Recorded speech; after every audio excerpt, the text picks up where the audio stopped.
कर रहे हैं। चलिए बच्चा लोग, तो आज हम लोग स्टार्ट करेंगे ब्लड वेसल से। ठीक है, ब्लड वेसल्स सुनिएगा। सबसे पहले ब्लड वेसल्स के स्टडी को क्या बोलते हैं? Study is called angiology. क्या बोलते हैं? एंजियोलॉजी। दूसरा, ये एक तो अगर हम आप एंजियोलॉजी क्यों कहते हैं इसको? स्टडी ऑफ ब्लड वेसल, ठीक है, स्टडी ऑफ ब्लड वेसल तो is called blood angiology. Vessel से एंजियोलॉजी एनजीओ का term is used for blood connection? Vessel. NGO term is used for blood vessel. ठीक है, नेक्स्ट। दो तरह का सर्कुलेशन होता था, हमने पढ़ा है, ओपन और क्लोज्ड। ओपन क्या था? जहां ब्लड रैंडमली फ्लो कर रहा था, पैसिवली फ्लो कर रहा था। क्लोज क्या था? जहां ब्लड बॉडी में ट्यूब्स के थ्रू फ्लो कर रहा था। तो यहां पे लिखिए, it is tubular in closed circulation. Tubular in close circulation.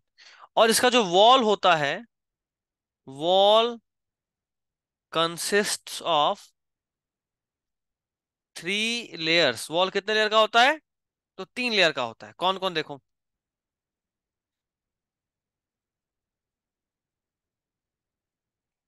एक सबसे बाहर में। सर नोट्स का पीडीएफ दे दीजिएगा। हाँ बिल्कुल, जैसे देते हैं देंगे। ठीक है।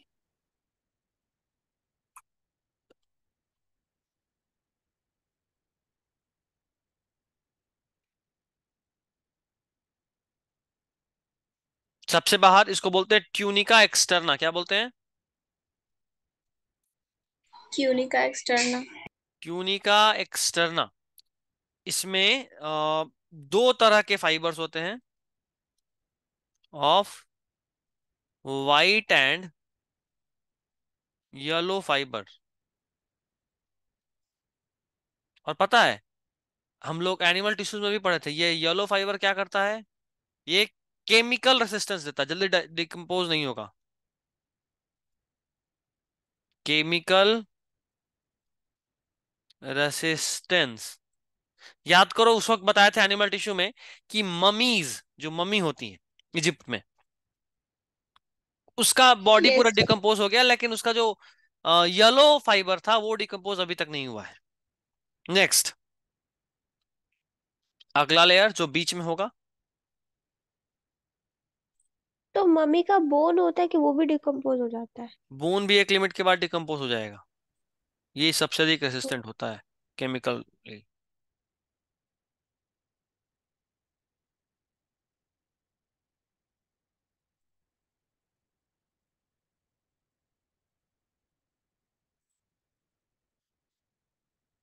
ये है, लिखो, this is tunica media. Tunica media ये स्मूथ मसल का होता है।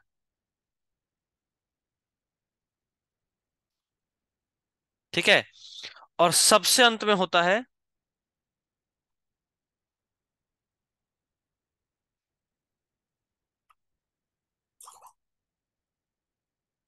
ना मैसेज आएगा यार, ये होता है ट्यूनिका इंटरना। Tunica interna. ठीक है, इसमें जो खास बात है वो यहां लिखेंगे, it is thicker in artery. Thicker in artery. क्यों? क्योंकि भाई जाहिर सा बात है, आर्टरी में ब्लड प्रेशर ज्यादा होता है, तो अगर ये मोटा नहीं होगा तो फिर फट जाएगा ब्लड प्रेशर। ठीक है, चलिए अब बात करते हैं थोड़ा सा difference between artery and when. Difference between artery and when. Artery और वेन के बीच का डिफरेंस का बात कर लें।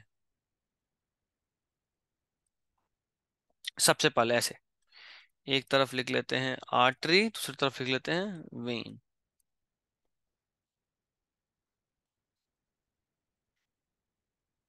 लिखिएगा, carries blood away from heart.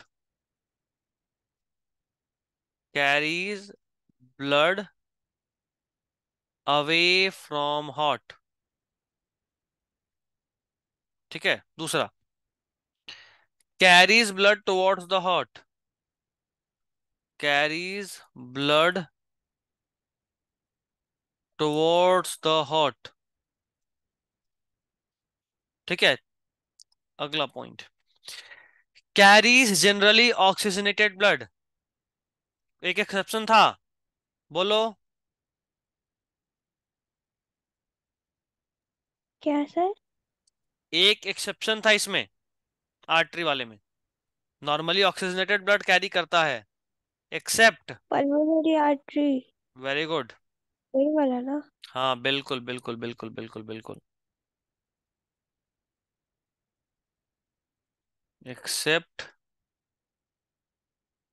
Pulmonary artery. When में बात करते हैं, carries generally, carries generally deoxygenated blood,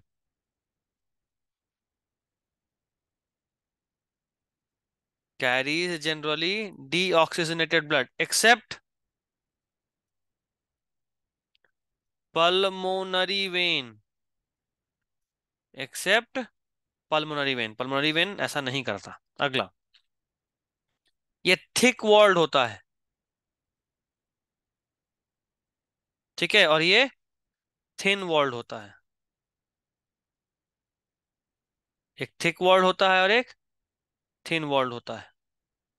next, valve present नहीं होते हैं,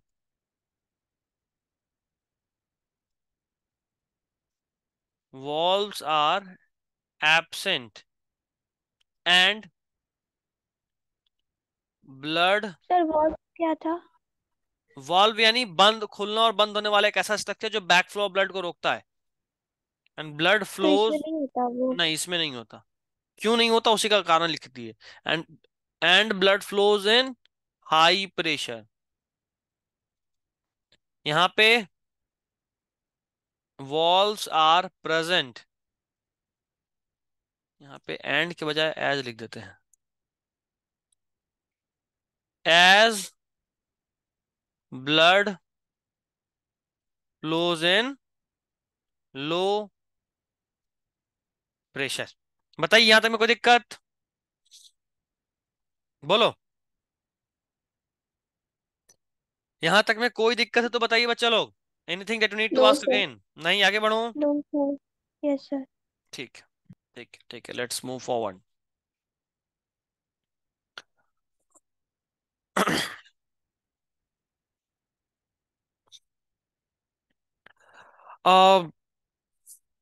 ईसीजी पे तो हम लोग बात कर लिए थे ना, हाँ लास्ट क्लास में ही करे थे।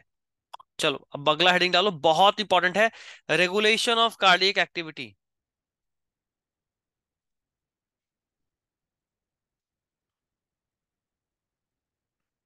सर एक क्वेश्चन पूछे। बोलो। आरबीसी कितना काउंट होता है? उसका नंबर कितना था? आरबीसी का one number, point five million हाँ मिलियन में होता है, आरबीसी का नंबर मिलियन में था। लेकिन कितना था? देखो, मेल में होता है 4 to 5 मतलब मिलियन पर क्यूब ऑफ ब्लड, और फीमेल में होता है 5 to 6, उल्टा बोल दिया, फीमेल में 4 to 5 और मेल में 5 to 6, और इन्फेंट में और ज्यादा, 7 to 8। ओके। ठीक है, चलो ठीक आते है। हैं अब, बहुत important topic, regulation of cardiac activity, एक एक लाइन लिखिएगा समझिएगा।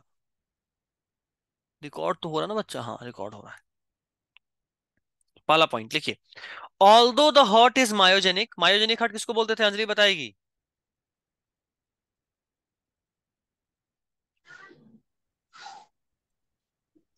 बताओ अंजलि। सर याद नहीं है। आफिया। जो खुद कंट्रोल करता है ना? बिल्कुल, जो सेल्फ कंट्रोल्ड हो, इसको ब्रेन से ऑर्डर नहीं चाहिए कॉन्ट्रैक्ट रिलैक्स करने के लिए। सर ये आप कब पढ़ाए थे? जिस दिन तुम नहीं आई थी, हाँ तो तभी आखिरी, मैं तुमसे पूछ लूं। आखिरी क्लास जो था उसमें तुम नहीं थी। ये सर नहीं था। हाँ तो एब्सेंट नहीं करना है ना, और कर रही है तो फिर कम से कम लेक्चर देख लिया करो, पुराना लेक्चर्स तो है ही सब अवेलेबल। खैर कोई नहीं, चलो। Although the heart is myogenic, neural tissues can, neural tissues can moderate the cardiac function, moderate the cardiac function.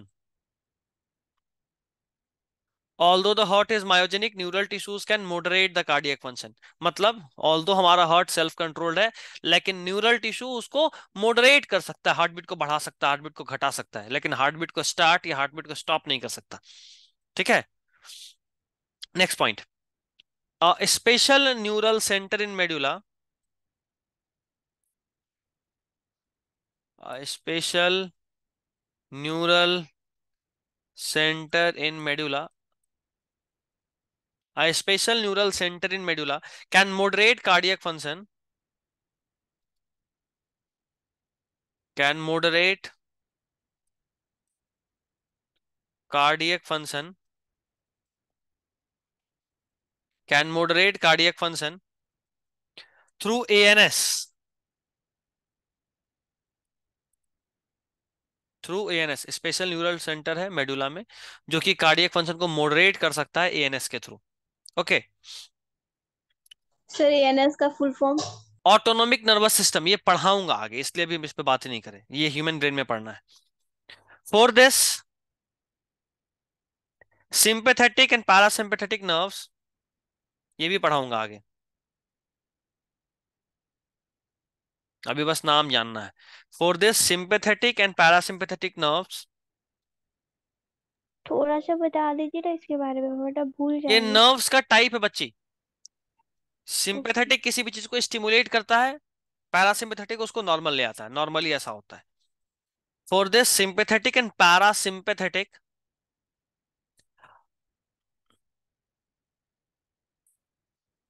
sympathetic and parasympathetic nerves which is part of ANS, sympathetic and parasympathetic nerves which is part of ANS are connected to heart,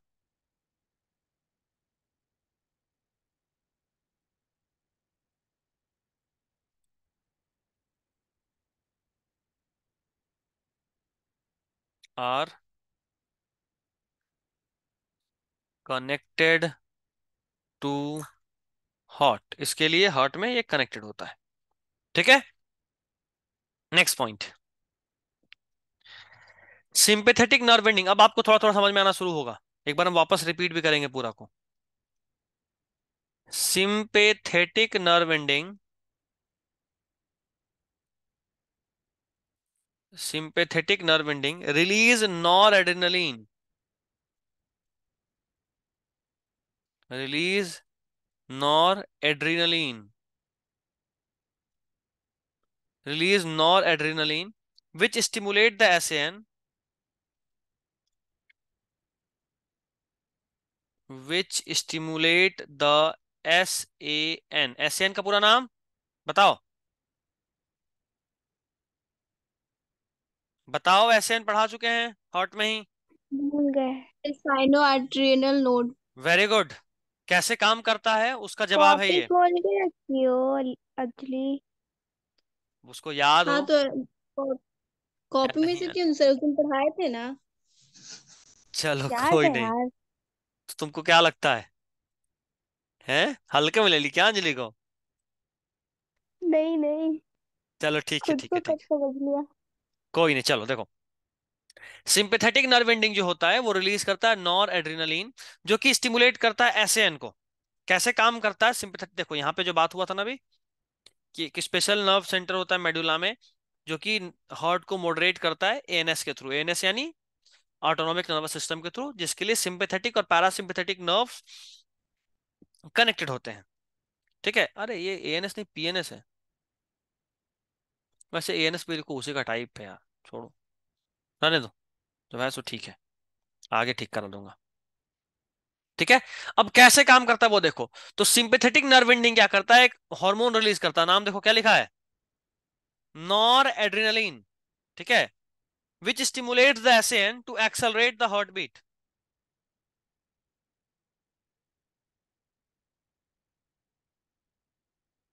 ERAT.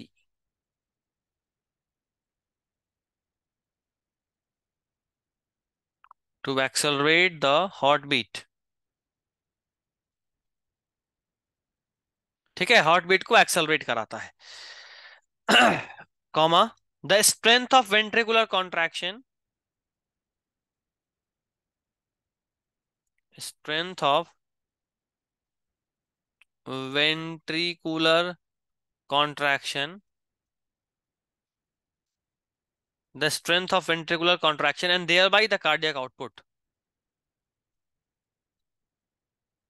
and thereby the cardiac output. और cardiac output को भी कैसे काम करा? तो nor adrenaline release हुआ, वो heart beat को बढ़ाया. कैसे बढ़ाया? एसएन को ऑर्डर करा, स्टिमुलेट करा कि भाई साहब आप हार्ट बीट को एक्सेलरेट करिए. हार्ट बीट को एक्सेलरेट करने से धक धक धक धक बढ़ गया, और साथ में वेंट्रिकुलर कॉन्ट्रैक्शन को भी बढ़ा दिया. इससे क्या हुआ कि जो पहले जितना ब्लड पंप हो रहा था उससे थोड़ा ज्यादा ब्लड पंप हो रहा है. तो एक तो तेजी में पंप हो रहा है और ज्यादा हो रहा है, तो ओवरऑल कार्डियक आउटपुट बढ़ गया. ठीक है.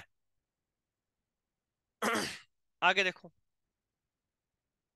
पैरासिम्पैथेटिक ठीक उल्टा काम करेगा, लिखेंगे parasympathetic nerve ending,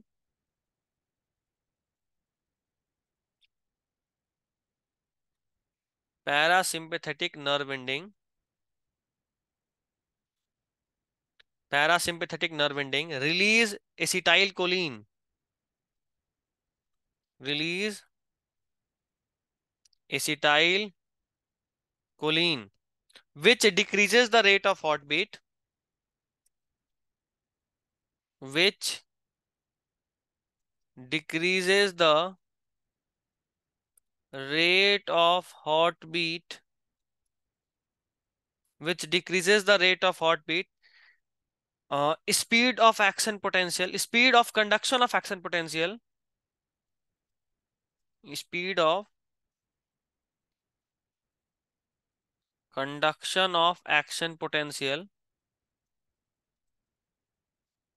speed of conduction of action potential, and thereby cardiac output, and thereby cardiac output, और कार्डियक आउटपुट को भी बढ़ा देता है. ठीक है. तो नॉर्मली क्या करा था? नॉर एड्रिनलिन रिलीज करा जो कि एसएन को एक्सेलरेट करा, ये सिंपैथेटिक करा था, और वेंट्रिकुलर कॉन्ट्रैक्शन को और स्ट्रॉन्ग कर दिया. पैरासिम्पैथेटिक ठीक उल्टा काम करा. कैसे काम करा? वो रिलीज करा एसिटाइल कोलिन. एसिटाइल कोलिन क्या किया? हार्ट रेट को घटाया, speed of conduction of action potential को भी घटा दिया, कि तेजी में जो ऑर्डर जा रहा था वो भी अब धीरे धीरे जाए. तो जाहिर सा बात है फिर कार्डियक आउटपुट भी घट गया. अब जितना ब्लड पंप हो रहा था पर मिनट वो घट गया पहले के मुकाबले. ठीक है, ठीक उल्टा काम करा. आगे देखो. The adrenal medulla. अच्छा, एक बात यहां और खास जानना, एसिटाइल कोलिन ना नॉर्मली एक्साइटेटरी काम करता है, यानी हर चीज को बढ़ाता है, हर चीज को बढ़ाता है. But in case of heart inhibitory है, लिखेंगे inhibitory role only in heart, सिर्फ हार्ट में इनहिबिटरी रोल प्ले करता है. ठीक है. चलो आगे, next point. The adrenal medulla, the adrenal medulla, the adrenal medulla secretes two hormone,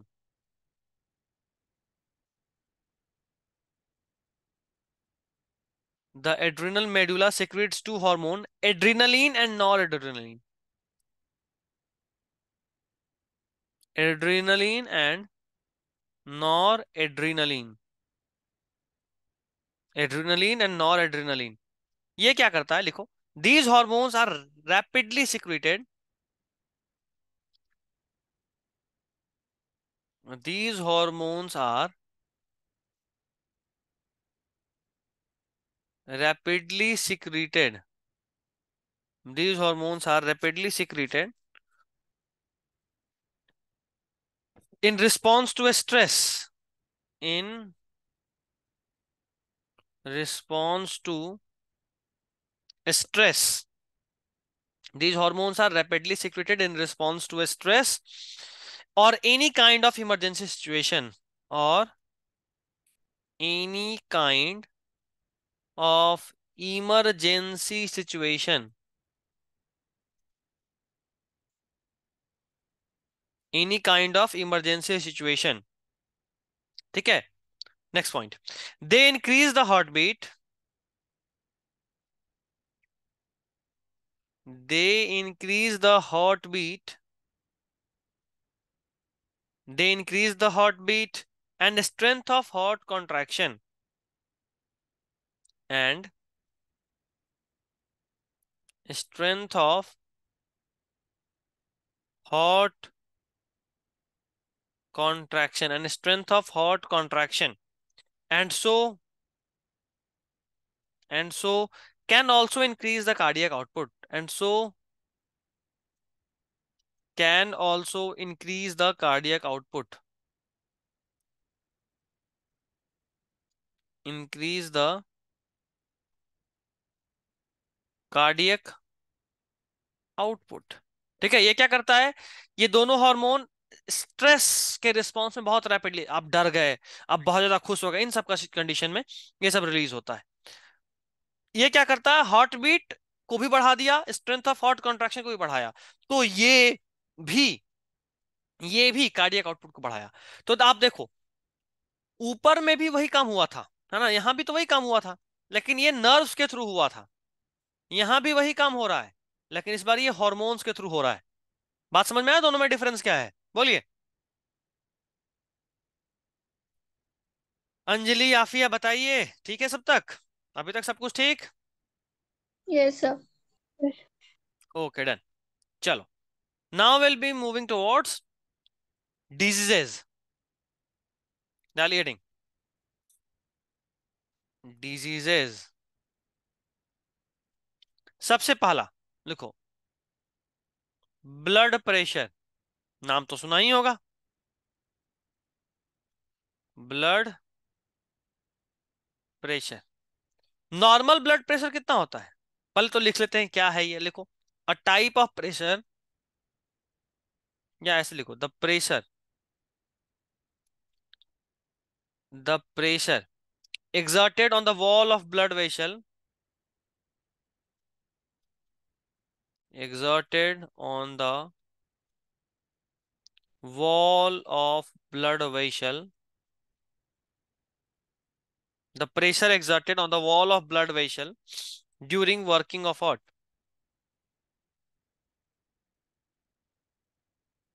during working of heart. ठीक है. नॉर्मली कितना होता है? अच्छा, ये मेजर पहले कैसे करेंगे? Measured by an instrument. Measured by an instrument. नाम क्या है उसका? बताओ.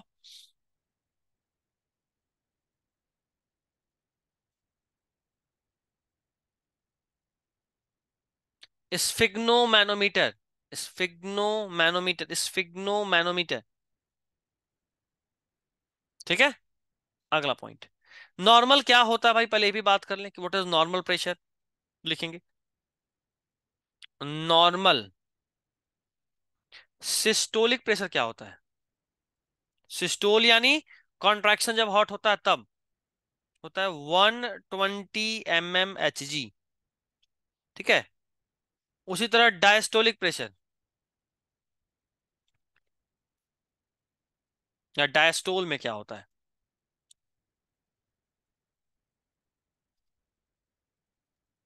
डायस्टोल में ये होता है 80 mmHg.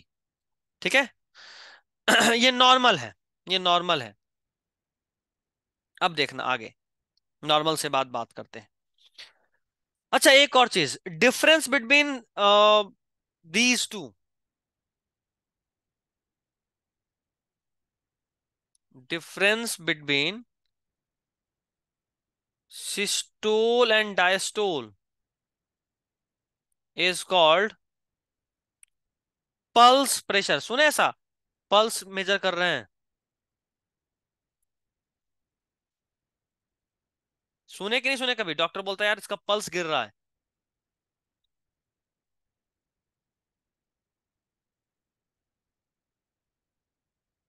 तो ये होता है पल्स प्रेशर। अब अगर ब्लड प्रेशर इंक्रीज कर जाए तो उसको बोलते हैं हाइपर टेंशन, और अगर ब्लड प्रेशर डिक्रीज कर जाए तो उसको बोलते हैं हाइपो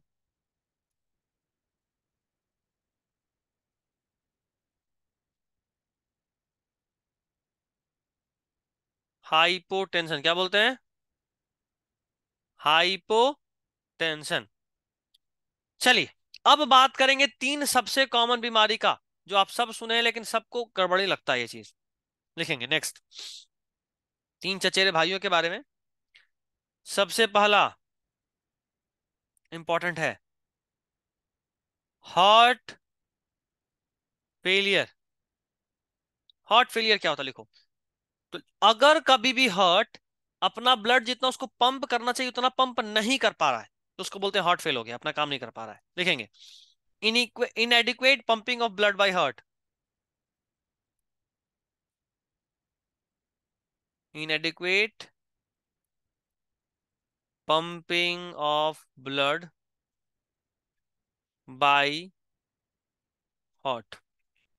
ठीक है, तो इसमें होता क्या है, organs of body do not receive required amount of nutrition, don't receive required amount of nutrition. Required amount of nutrition receive नहीं करते हैं, उसको बोलते हैं हार्ट फेलियर। साथ में न्यूट्रिशन के साथ O2 भी कर दो, ब्लड नहीं जा रहा तो ये दोनों चीज फेल होगा। अगला, हार्ट अटैक। अभी तक सबको एक ही समझते थे, हार्ट अटैक। ये क्या है देखो, लिखो पहला point, sudden damaging of cardiac muscle. Sudden damaging of cardiac muscle. क्यों? कई बार क्या होता है कि कार्डियक मसल को ही ऑक्सीजन सप्लाई कम हो रहा हो, due to less supply of oxygen to cardiac muscle. Less supply of oxygen to cardiac muscle. ठीक है, कार्डियक मसल में ही ऑक्सीजन का सप्लाई कम हो जाए। ठीक है, क्यों होता है ये? अच्छा, इसी को एक और नाम देते हैं, ड्यू टू मायोकार्डियल इन्फ्रैक्शन। लिख लो, ड्यू टू मायोकार्डियल, ये बायोलॉजिकल टर्म है, डॉक्टर लोग लिखता है, myocardial infarction. Due to myocardial infarction. और क्यों होता है ये, तो उसका ही एक और जवाब, due to blockage of coronary artery.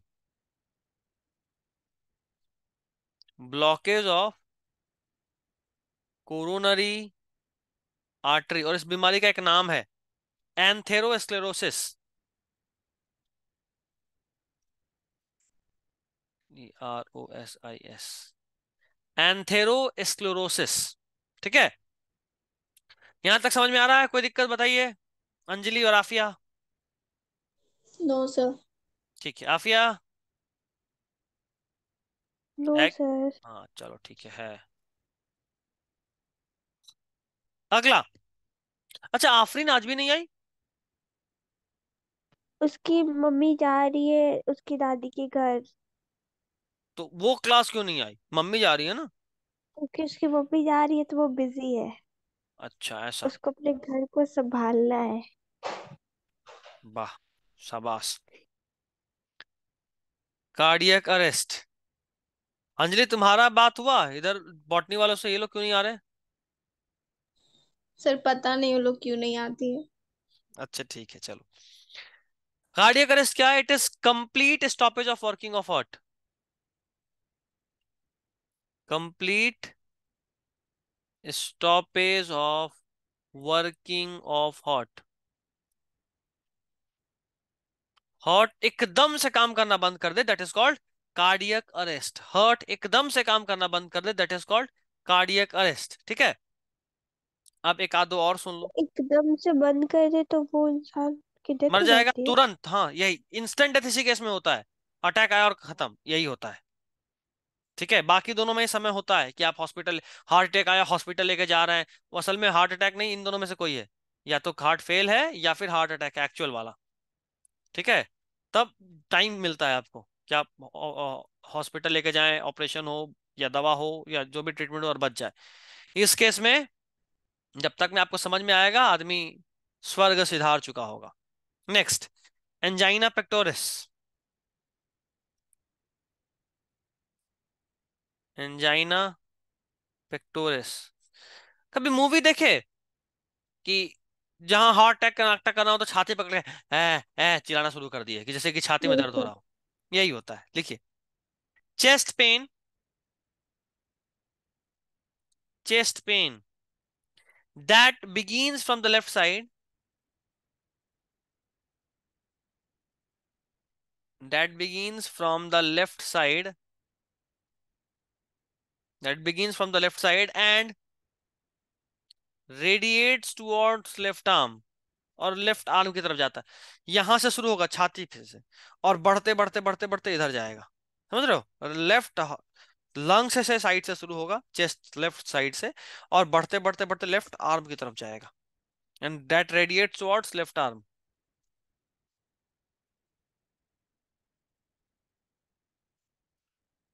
ठीक है, आई डोंट थिंक अब कुछ बचा। अच्छा, एक सीओडी, एंथेरोस्क्लेरोसिस तो बता ही चुके हैं। Blood pressure, angina, coronary artery, चलो लिख लो, सीएडी लिख लो।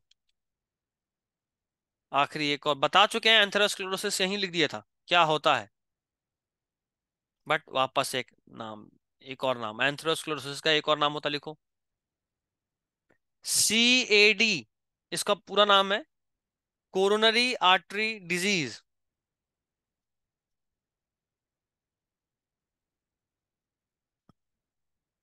कोरोनरी आर्टरी डिजीज, या इसका एक और नाम है एंथेरोस्क्लेरोसिस। एन नहीं, एथेरो, ETHEROSCLEROSIS, एथेरोस्क्लेरोसिस। ठीक है, इसमें क्या होता है, लिखो narrowing of lumen, narrowing of lumen, जो ब्लड वेसल है इसके बीच में जो स्पेस है ना, इसको ल्यूमेन बोलते हैं। Narrowing of lumen of coronary artery,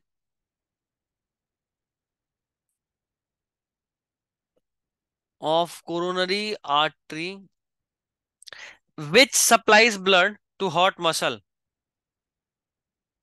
which supplies blood to heart muscle। ये क्या था भाई, तो ये था ल्यूमेन।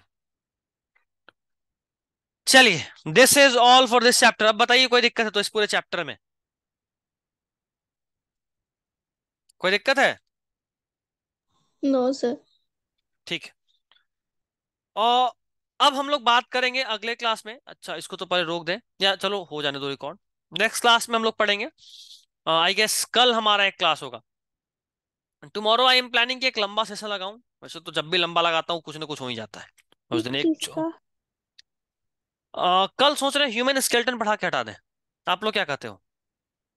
2 से 3 घंटे में वो खत्म हो जाएगा, तो उसको खत्म कर ही देते हैं। 2 से 3 घंटा कल हाँ, दो क्लास पार्ट होगा? में कर देंगे, एक एक सुबह कर देंगे, एक शाम कर देंगे। एक दोपहर में, कितने बजे सुबह? और एक सुबह मतलब एकदम सुबह नहीं, एक दोपहर में 2 बजे के आसपास, और एक रात में। ठीक है, हम्म, चलो, डन फॉर टुडे। और उसके बाद